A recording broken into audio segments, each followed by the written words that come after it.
Assalamualaikum warahmatullahi wabarakatuh. Perkenalkan, nama saya Alia Aprilia dari kelas D dengan NIM 220305501036.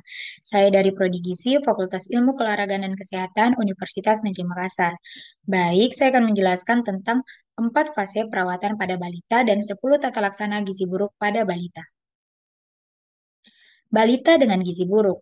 Balita gizi buruk adalah balita dengan indeks berat badan per panjang badan atau kurang berat badan per tinggi badan, kurang dari -3 standar defisiensi, atau dengan pengukuran lila kurang dari 11,5 cm, usia 5-59 bulan, atau adanya piting edema bilateral minimal pada kedua punggung kaki, yaitu bila daerah edema ditekan akan menyebabkan lekukan dan secara perlahan akan kembali ke kondisi awal.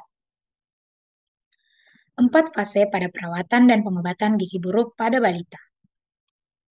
Yang pertama, fase stabilisasi.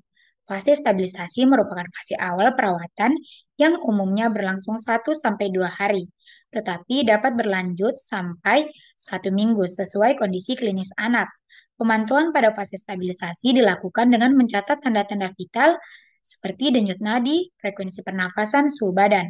Tanda-tanda bahaya, derajat edema, asupan formula, frekuensi defekasi, konsistensi feses, volume urin, dan berat badan.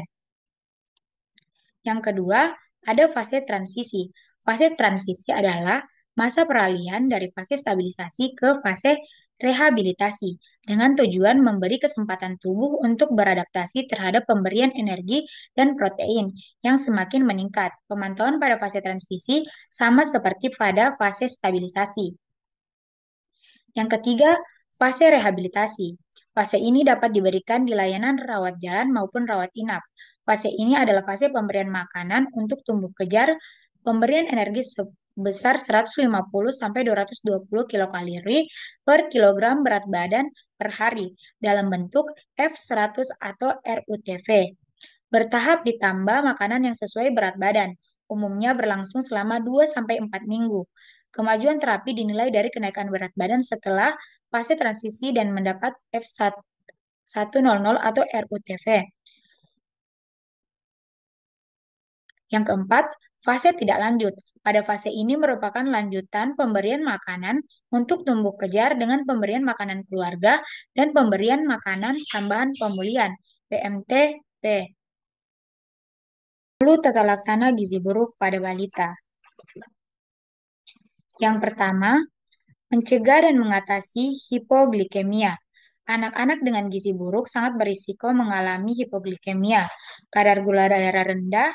Jika fasilitas tidak memungkinkan untuk memeriksa kadar gula darah, maka semua balita gizi buruk harus dianggap mengalami hipoglikemia. Penanganan dilakukan dengan segera memberikan 50 ml larutan glukosa 10% secara oral, 1 sendok teh gula pasir dicampur dengan 50 ml air. Balita yang tidak mampu minum diberikan larutan glukosa melalui pipa nasogastrik. Yang kedua, mencegah dan mengatasi hipotermia. Hipotermia sering terjadi pada balita gizi buruk akibat rendahnya cadangan energi dalam tubuh.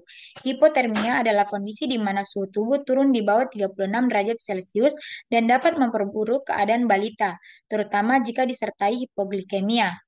Untuk mengatasi balita harus dibalut dengan pakaian hangat dan selimut, termaksud penutup kepala, serta dijauhkan dari lingkungan dingin. Pemeriksaan suhu tubuh dilakukan secara teratur.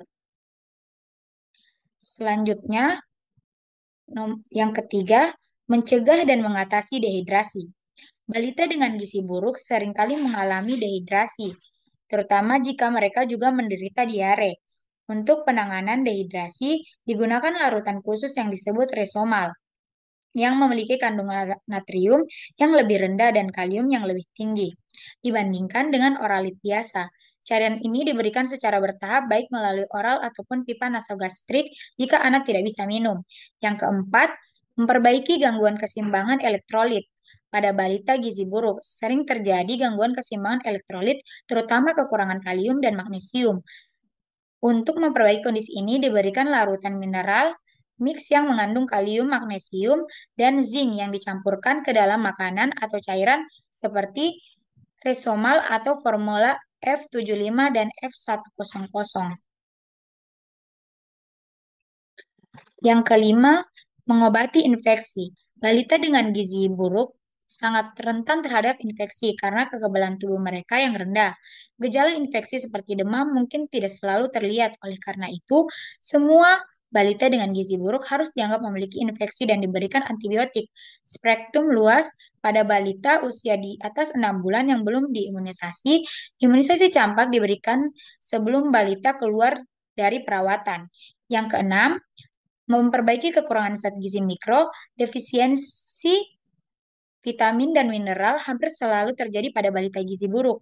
Namun, zat besi tidak diberikan pada fase awal, stabilisasi dan transisi, karena dapat memperburuk infeksi.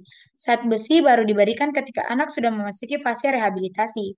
Suplementasi vitamin A harus diberikan jika ada tanda klinis kekurangan vitamin A atau jika balita pernah terkena campak dalam 3 bulan terakhir.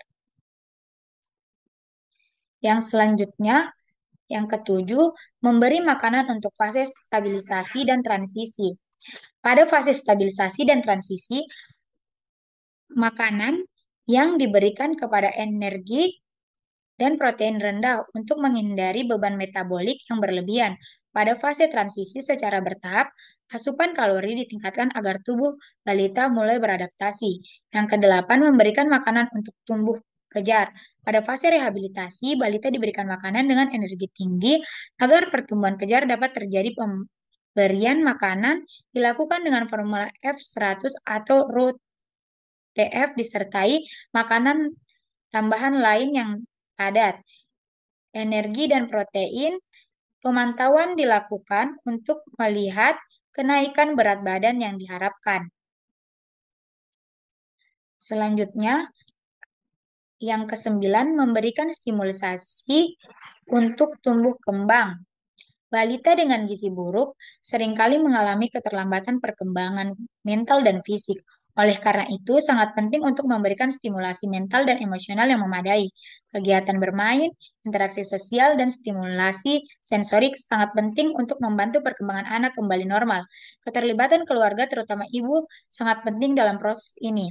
Yang kesepuluh, menyiapkan tindak lanjut setelah perawatan. Setelah balita keluar dari perawatan, pemantauan tubuh kembang serta asupan makanan harus tetap dilakukan. Balita harus dipantau secara berkala dan bertugas kesehatan untuk memastikan bahwa pertumbuhan kejar terus berlangsung dan tidak ada kekambuhan. Baik, sekian dari saya. Bila ada kata-kata yang kurang berkenan, mohon dimaafkan. Terima kasih.